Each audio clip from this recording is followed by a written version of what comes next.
Okay, so let's solve this problem together. This is the snowflake problem, as I said by the title. So the first shape, the one to the top left corner, it's an equilateral triangle, and each subsequent shape is made by repeatedly making equilateral triangles from the sides of of the other triangles.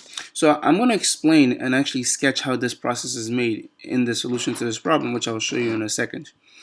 Let's go over the questions. The first one says, if the perimeter of the first snowflake, so it's talking about this one right here, the one that I'm pointing the cursor of the mouse to. This one, if the perimeter of this is 6, what is the perimeter of this one?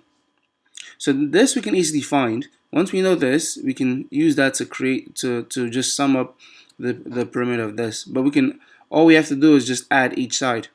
Now, the next question is, what is the perimeter of the fourth snowflake? Now, it's almost impossible to count this. It's inefficient to try to count each side.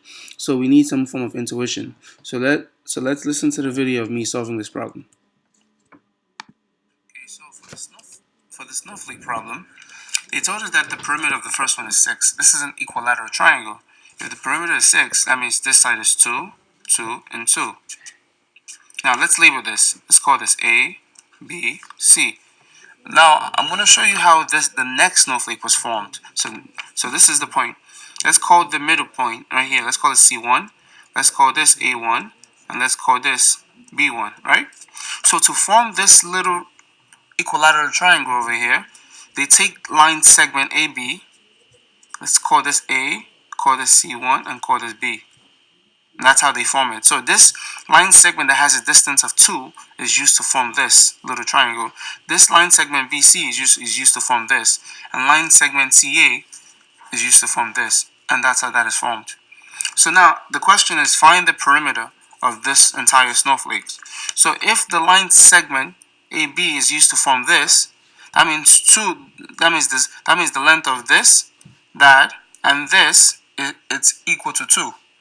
So the perimeter is simply 2 over 3, because there's 3 sides, and they have and the total and the sum of all 3 of them is 2.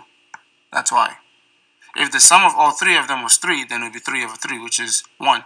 But the sum of all 3 of them is 2, given from this line segment, and there's 3 sides, so 2 over 3. Now, the goal is to find the perimeter. So let's count it. There is 1, there is 2, there's 3, there's 4. So there's 4 on each side. So 4 here, and 4 there. 4 times 3, 12. So there's 12 sides. So 12 times 2 over 3 will give you 8. So the perimeter is 8. So that's the answer for number 1. The perimeter is 8. For number 2, it says find the what's the perimeter of the fourth snowflake. So basically A of 4 we're looking for. Now that's simple, because all we need to find is, we are told this is a geometric sequence. So A of 4 will give you A of 1 times R4 minus 1, which will give you A of 1 is the perimeter of the first one. We know the perimeter of the first one is 6, and we found that the perimeter of the second one is 8. So A of 1 is 6 times R3.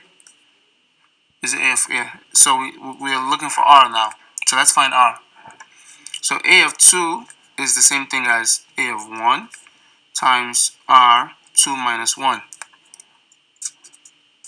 So we know A of 1 is 6 times R plus 2 minus 1 is 1. So now let's solve this. A of 2 is what? 8.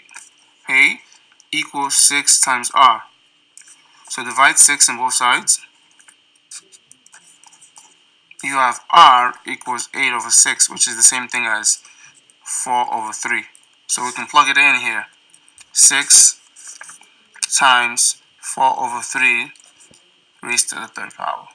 So A of 4, the fourth snowflake, is 6 times 4 over 3 to the third power. And we can leave it like this.